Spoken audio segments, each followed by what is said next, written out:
During the same time period, I was also writing on Dharma-related issues. And several devotees who liked my writings on that topic asked me to please study the Rtvik Rasa arguments. One wrote and told me that he appreciated the way I was able to reach, in his view, solid conclusions based on logic. He told me that he saw how this allowed me to debate the issue of Dharma, again, this was in his view, in a convincing and non-fanatical way. He didn't even ask me if I had studied the Rtvik Rasa issue yet for myself. Rather, he assumed I had not. And he told me he did so because I was not fully supporting it. I was intrigued by the boldness of his presumption. He was absolutely certain that someone with my intelligence, again, this was his assessment and opinion, would fully accept the Rtvik Rasa path if they were only to study it directly themselves. His presumption was that the only reason I currently didn't fully embrace it was because I hadn't yet dove in and studied it in depth myself. What impressed me was his presumption was correct. I hadn't actually studied the topic yet at that time. Because of where and by the way, notice that he was a Rtvik Rasa supporter, and he could see that I wasn't supporting the issue. But the GBC had already labeled me a Rtvik Vadi and claimed my writing was just in support of Rtvik, so I was just a Rtvik devotee. They had misunderstood. But a Rtvik supporter, he saw I wasn't. Because of where I had already come to on this issue already, and thanks to his encouragement, I saw that I could no longer, put this off.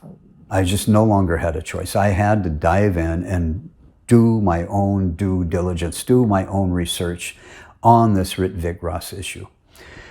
And so I set out to research to find out which path Srila Prabhupada really wanted us to be on. But again, those same sickening, dark feelings came up. What was it? Every time I sat down to start studying this issue to find out the answers to what system Srila Prabhupada really wanted, to find out if he wanted those 11 Rtvik, if he wanted the 11 Ritviks to have become gurus or not, whether I'm trying to find evidence for this or against it, still these same sickening dark feelings would rise up and just stop me. This time I had to confront it. I had to face the dark side. Really? Am I really going to use an old and worn out Star Wars analogy? Well, yeah, why not if it fits? I had to find out what that darkness was. I had to get past the dark side. I couldn't just push it aside and push it off any longer. I had to deal with it, whatever it was. And the best way for me to describe it is that it felt like there was just this door that led to a very dark room within me. And I began to realize that there was something very bad and dark on the other side of that door. Even though this had been haunting me for so long and for so many years and kept me from researching this topic, it actually took but just a few days of determination to deal with those dark feelings head on. Immediately, I realized it was something connected to a past experience. There was something that I just wasn't able to deal with a long time ago, something that was dark, something that I just wasn't able to confront. And it had been buried deep within me. Something that I had to push down and into some dark closet and shut the door on it. What was it? And it literally felt like I was opening up a door within me. As I opened it, these thoughts and these questions that I had suppressed long ago started rising up. They were the same questions. The questions that I couldn't find answers to many, many years ago. And It was the same questions that I was now going to have to research to find the answers to. When I couldn't find the answers to those questions many years ago, it put me into a very dark and depressed state of mind because I had no way of answering those questions at that time. And I wasn't able to deal with that darkness. So I had to push this whole thing deep within me and shut a door on it. And now, nearly 22 years later, I've finally opened that door back up. Then the questions came. How could Srila Prabhupada have appointed men who were so unfit and unqualified to become the next gurus in our line? The GBC said they had, but if that were true, it shook the very foundation of my faith in Srila Prabhupada, faith in his mercy and shelter, faith in his transcendental knowledge, faith that he was an empowered representative of Krishna. There was no way I could accept that he could have selected such unfit and unqualified men. So why did I have that feeling that they were so unfit and qualified? Because I knew what those men had done. I knew that they had just committed a great offense to Srila Prabhupada. And they had just lied to all of us all over the world using Srila Prabhupada's name. As I opened that door, all of this memory, all of this came back.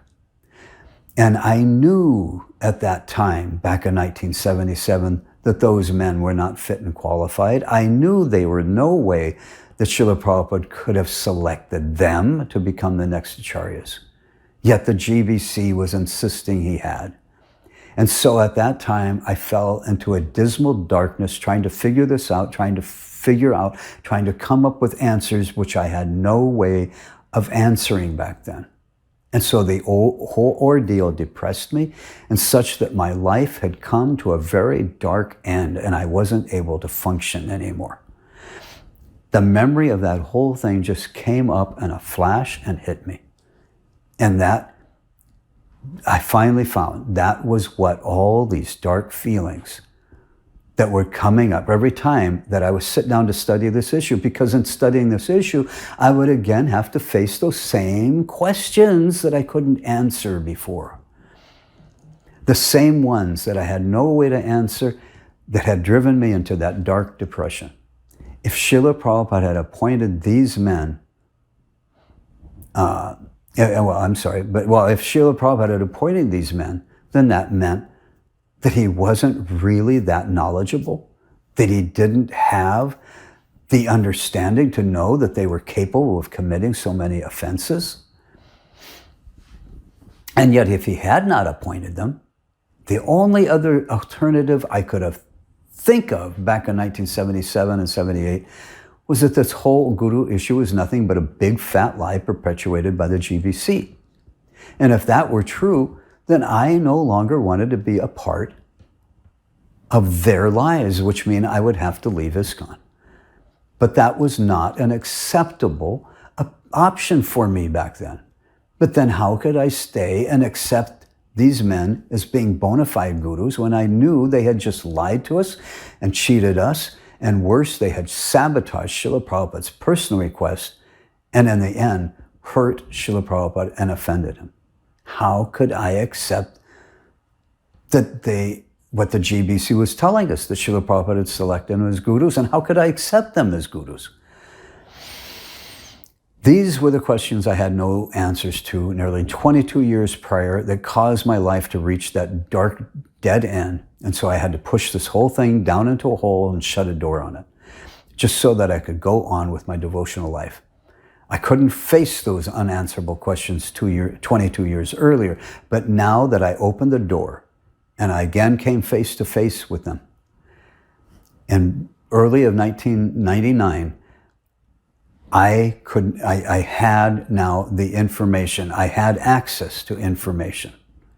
And so when those questions came up and came to the day of light, they no longer haunted me like they did back in 1978. I was now able to fully confront them head on and now find the answers to those questions. This also brought the incident of when Rameshwar and Sasvarup had lied to us about Srila Prabhupada's request. It all brought that back up, and it brought it to the full light of the day, the full light of day in my memory.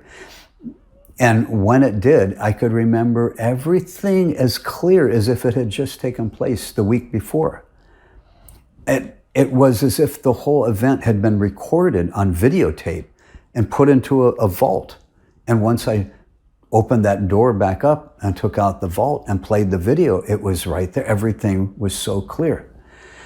The words that Rameshwar spoke to me when I sat down and met with him, it's just as if it was being played back on a video. I could remember the whole thing so clearly.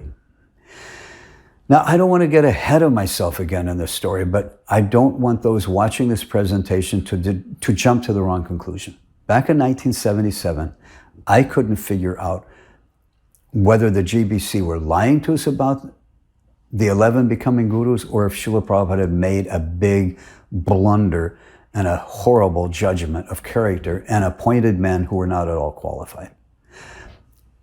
Understand that in 1977-78, it wasn't as if it wasn't like I just felt that these men were unfit and unqualified. It wasn't just my personal opinion or view, but I knew for a fact what they had done. I knew that they had lied to all of their God brothers on a massive scale. And I knew, as Bhardraj had told me, that Srila Prabhupada was very hurt and offended by their actions. So I knew they had committed Guru Aparad. My assessment wasn't based on speculative opinion, nor was it based on enviousness. It was based on the fact that I had direct knowledge of their fallen and offensive actions. Back in 1978, those are the only two scenarios I could think of. That either Srila Prabhupada was not really a bona fide representative of Krishna because he lacked the knowledge and ability to know that those men were not really fit or qualified. Or that the only other thing I could think of is that the GBC had hijacked Srila Prabhupada's mission and were just lying to us about this whole thing about them being appointed gurus.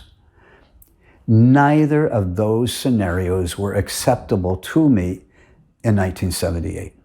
And so that's why I fell into that dark state of mind, trying to figure this out, but had no access to any information to do so. But in 1999, it was early 1999, I realized that there was a third scenario, one which I later found convincing, supporting evidence as to what actually happened.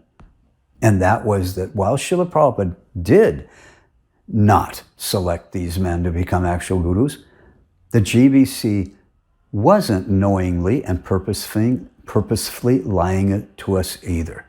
Rather, the GBC had simply misunderstood what they thought Srila Prabhupada actually wanted. It was their lack of proper understanding that what Prabhupada was actually saying on May 28th that caused them to go totally down the wrong path. But as I said, I will deal with all of that in the chronological timeline segment. In 1999, when I first realized what the dark feelings were and remembered what these GBC men had done, the first thing that came to my mind was that the GBC of that day of 1999, when my first thought that came to mind, that they needed to apologize for what the GBC men did back in 1977. Their lies and their actions had hurt and offended Srila Prabhupada. Their actions and lies hurt me and so many of Srila Prabhupada's disciples. The GBC, in my view, had to own up and face this fact. They had to own up to what the GBC members of 1977 had done.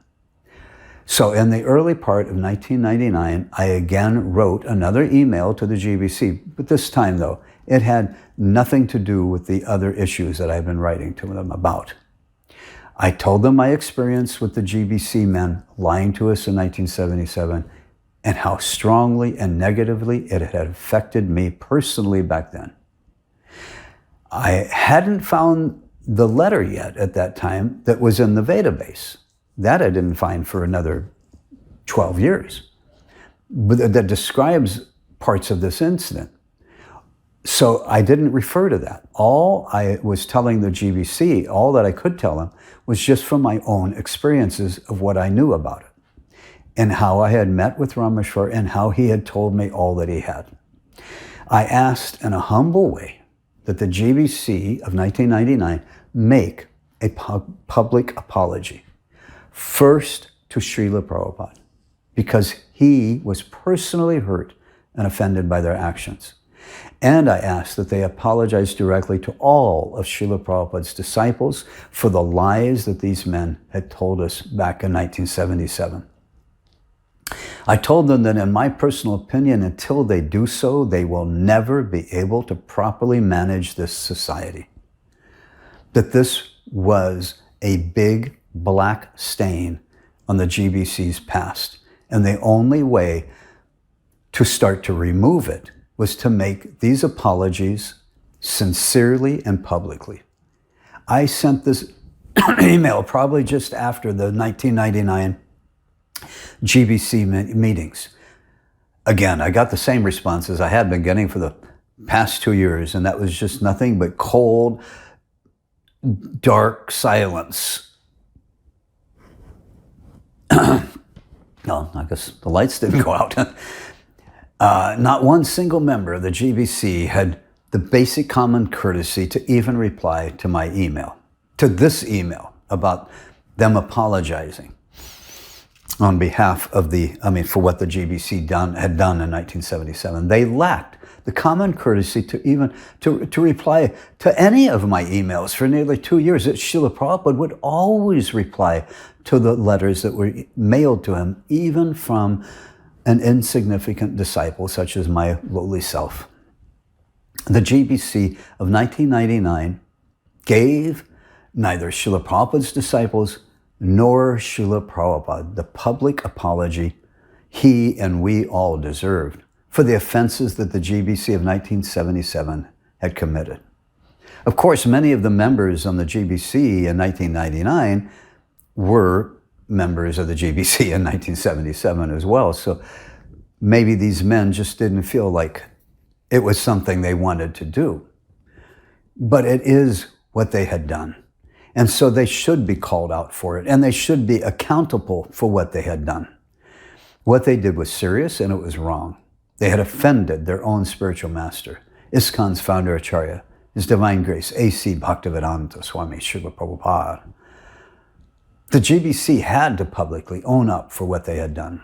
In 1999, it didn't occur to me at that time, but later I realized that knowledge of this event is important for resolving the Rtvik Guru issue because it shows how flawed these men's thinking and judgment was at that time in 1977. But in 1999, I didn't even think about it in that way. In early 1999, 21 years and a half after the actual occurrence, it was the first time that all of this finally resurfaced for me. It was the first time in nearly 22 years that I recalled what really had happened. For me, it was the first time I could really deal with it. Back in 1999, I was just wanting some form of closure on this. And I thought that an apology by these men for what they had done in 1977 would have gone toward that so I could have put this ordeal behind me. But besides apology to the Prabhupada's disciples, they, for themselves, needed to apologize humbly and sincerely to Srila Prabhupada. But the GBC did nothing. So they must have decided that it wasn't a serious thing, that it wasn't a serious thing to offend Srila Prabhupada and hurt his feelings. I mean, what were they thinking? I don't know what they were thinking because they didn't send me any reply. Maybe they thought it was of no importance to apologize to Srila Prabhupada's disciples who were hurt and offended by those actions. In 1999, Tamal Krishna was still living. And I also sent this request directly to his email address. He was directly involved and implicated in this in 1977, and I wrote this and explained this in my email. He also didn't reply to my email. And if he had issues with the way I told what had happened, and he didn't agree with what Rameshwar had told me, then Tamal Krishna had full opportunity to have at least replied to my email and tried to dispute the validity of my story as to what I had said had taken place. And he didn't dispute it. Yet neither did he even have the courtesy to apologize to me personally, and I take it to neither to Srila Prabhupada, at least not publicly. By emailing him, I had given him an opportunity to apologize to Srila Prabhupada and us. But as far as I know, he did not do so, at least publicly. And neither did he dispute what I had said had happened. Rameshwar at the time, in 1999, was no longer active in ISKCON, and so I had no way of sending him an email. And also I didn't have Satsarup's direct email at that time either, so I didn't send him one separately either. Before I complete this part of the story, however, I would like to say that it must have been around 2012 or 2013 that I was able to finally contact Rameshwar Prabhu, as he was at that time coming back into the association of ISKCON. I contacted him and brought up a number of topics, including this one. This was the main one, where I reminded him of how he and the other GBC men had lied to us using Srila Prabhupada's name at the time of Srila Prabhupada's departure. In my communication with him, I didn't even ask him for any kind of an apology. I simply told him how much his lying had affected me so strongly at the time, and that it took over 20 years for me to finally confront the trauma that it caused me. I will say here that to his credit, Rameshwar sent me a reply wherein he begged forgiveness for the offenses he had committed back in 1977 and during his Zonal Acharya years later. However, he told me his memory of that period was not that good, and he really couldn't remember so much of the details, but he told me that he also did not dispute the details that I had shared with him. He admitted, however, he also knew that he had committed offenses at that time. And so he begged forgiveness. His apology seemed sincere and humble, and I will say again that it is to his credit, since I didn't even ask him for an apology. But should he ever view this presentation, I do pray that if he has not done so, he needs to offer his deepest apologies to Srila Prabhupada. Srila Prabhupada was actually the target of their lies. And it is my personal opinion that such apologies should be made fully public, since these men were public figures at that time, and their actions were public and offended virtually every disciple and follower of Srila Prabhupada at the time. For this reason, their apologies need to also be just as public, as well as privately, to Srila Prabhupada. Even devotees who weren't planning to go to be with Srila Prabhupada, many of them, if they had heard that Srila Prabhupada had requested that we all come to be with him, many would have gone right away. And others who may think they still probably wouldn't have gone, still, if they had seen hundreds and hundreds, and practically everybody was going, practically everybody would have gone. All of Srila Prabhupada's disciples would have gone. So yes, these lies by these men affected every single disciple of Srila Prabhupada, and therefore these same men need to apologize publicly to all of us. And if they can't, and if they don't, then the GBC as a body needs to apologize on behalf of those GBC members. I'm going to bring this now, part 4, to an end. And again, I thank you for staying with me on my journey as I tell my story of my personal story on this topic. All right. Thank you, Hare Krishna. When you're ready, go ahead and do number 5.